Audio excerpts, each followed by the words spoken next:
창세기의 말씀입니다. 그 무렵 야곱은 밤에 일어나 두 아내와 두 여종과 11아들을 데리고 약복 건널목을 건넜다. 야곱은 이렇게 그들을 이끌어 매를 건네 보낸 다음 자기에게 딸린 모든 것도 건네 보냈다. 그러나 야곱은 혼자 남아 있었다.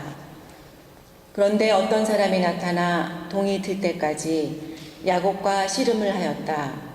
그는 야곱을 이길 수 없다는 것을 알고 야곱이 엉덩이뼈를 쳤다.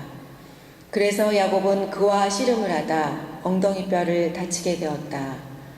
그가 동이 드려고 하니 나를 놓아다오 하고 말하였지만 야곱은 저에게 축복해 주시지 않으면 놓아드리지 않겠습니다 하고 대답하였다. 그가 야곱에게 네 이름이 무엇이냐 하고 묻자 야곱입니다 하고 대답하였다. 그러자 그가 말하였다. 네가 하느님과 겨루고 사람들과 겨루어 이겼으니 너의 이름은 이제 더 이상 야곱이 아니라 이스라엘이라 불릴 것이다. 야곱이 당신의 이름을 알려주십시오 하고 여쭈었지만 그는 내 이름은 무엇 때문에 물어보느냐 하고는 그곳에서 야곱에게 복을 내려 주었다.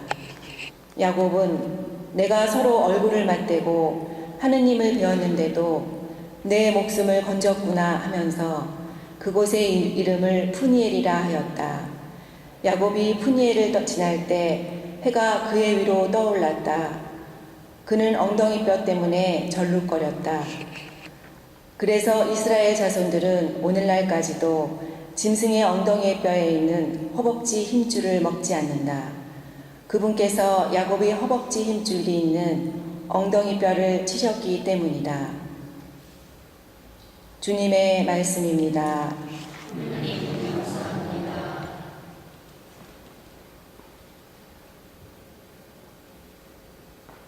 주님, 저는 의료움으로 당신 얼굴 배우리이다.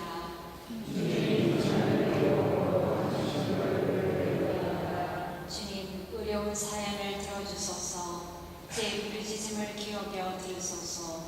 거짓 없는 입술로 드리는 제 기도에 귀 기울이소서.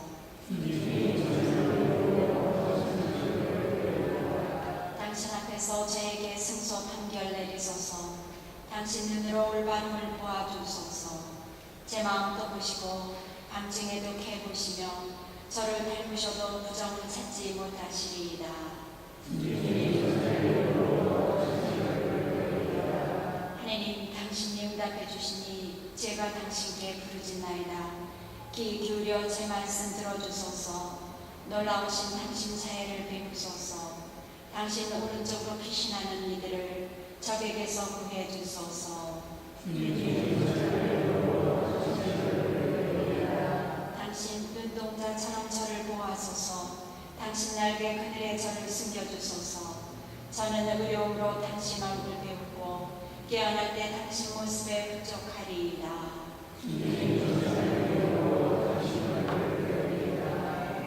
알렐루야. 주님이 말씀하신다. 나는 착한 목자다. 나는 내 양들을 알고 내 양들은 나를 안다. 알렐루야.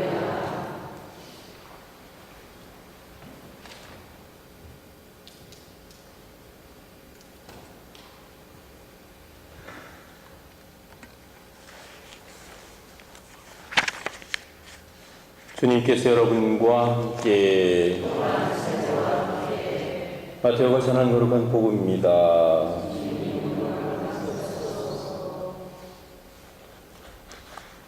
그때 사람들이 마귀 들려 말 못하는 사람 하나를 예수님께 들여왔다.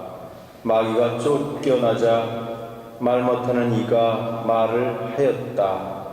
그러자 군중은 놀라워하며 이런 일은 이스라엘에서 한 번도 본 적이 없다 하고 말하였다. 그러나 바리사이들은 저 사람은 마귀 우두머리의 힘을 빌려 마귀들을 쫓아낸다 하였다. 예수님께서는 모든 고을과 마을을 두루 다니시면서 회당에서 가르치시고 하늘나라의 복음을 선포하시며 병자와 허약한 이들을 모두 고쳐 주셨다. 그분은 군중을 보시고 가엾은 마음이 드셨다. 그들이 목자 없는 양들처럼 시달리며 기가 꺾여 있었기 때문이다. 그래서 제자들에게 말씀하셨다. 수확할 것은 많은데 일꾼은 적다. 그러니 수확할 밭의 주인님께 일꾼들을 보내주십사고 청하여라.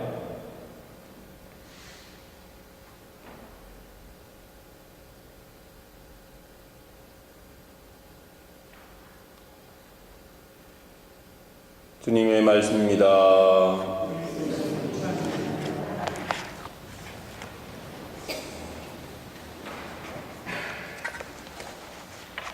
오늘 복음에서 예수님께서는 마귀가 들려서 말을 하지 못하는 사람에게서 마귀를 쫓아내시고 그가 말을 할 수 있도록 해주십니다. 그런데 이제 군중들은 우리는 이런 일을 처음 봤다 하고 굉장히 감탄하고 놀란 반면에 바리사이들은 저자는 마귀 우두머리 베엘제불의 힘을 빌려서 마귀를 쫓아내는 것이다 이렇게 혹평을 합니다. 도대체 이런 상반된 견해는 어떻게 나올 수 있을까? 사실 불가능한 그런 것 같지만 우리 주변을 이렇게 돌아보면 우리 주변에도 이런 일들이 수없이 일어납니다. 물론 오늘을 살고 있는 우리들에게 무엇이 옳고 무엇이 그른지 때때로 모호하게 느껴지기도 하고 또 확실하게 가름되지 않는, 그래서 무엇이 옳고 그른지를 분별해내기가 쉽지 않은 그런 일들과 그런 것들이 많이 있고, 심지어 어떤 일을 했을 때 그것이 참으로 긍정적인 면이 많음에도 불구하고 그 중에 아주 어렵사리 부정적인 면 하나를 들추어내가지고 그것을 전체를 다 부정적인 쪽으로 몰고 가는 그런 경향도 있습니다. 반면에 옳지 않은 일조차도 그것이 마치 옳은 일이냐 때를 쓰면서 억지를 부려가면서 그렇게 하는 모습들도 자주 보게 됩니다. 그래서 사실 우리가 어떤 생각을 갖고 있느냐, 어떤 바른 판단을 갖고 있느냐에 따라서 옳고 그름에 대해서는 많이 달라질 수가 있다 하는 생각이 듭니다. 그렇기 때문에 우리는 늘 적어도 세상의 그 어떤 것에도 흔들리지 않는, 또 흔들릴 수 없는 그런 옳은 판단을 가질 수 있도록 스스로 노력해야 할 것입니다. 그러나 우리의 노력만으로는 그것이 가능하지 않기 때문에, 그래서 어쩌면 우리는 어떤 신앙적인 그런 성찰과 또 그런 판단이 필요하지 않을까 그런 생각을 합니다. 그래서 일단은 우리가 살면서 옳고 그름에 대한 것들, 그리고 모호하게 보여지는 것들에 대해서는 내 나름대로의 억지를 부려가지고 내 나름대로의 어떤 편견을 갖지 않도록 하면 좋겠습니다. 그래서 물론 인간적으로는 여러 가지 것들, 편협되지 않은 여러 가지 것들에 대해서 우리가 알려고 노력하고 또 편협되지 않도록 그렇게 우리가 여러 가지 다양하게 접근하는 것도 매우 중요하고 소중한 것이지만, 무엇보다도 우리가 언제나 늘 주님과 함께 있어야 하겠다 그런 생각을 합니다. 그래서 결국 우리가 주님의 뜻이 무엇인지를 찾게 될 때 우리 주변에서 일어나는 그러한 사소한 일들, 혹은 중요하지만 혼란스러운 일들, 그런 모든 일들에 있어서 나름대로 어떤 객관적이고 또 정확한 그런 나름대로 판단을 가질 수 있으리라고 생각을 합니다. 그래서 우리가 무엇인가를 정말 올바로 보고 또 똑바로 판단하려고 노력하는 우리 개인적인 노력도 매우 중요하다고 생각을 합니다. 그러기 위해서는 언제나 일관성 있는 그런 마음의 태도와 우리의 어떤 습관, 그런 것들도 필요하다고 생각합니다.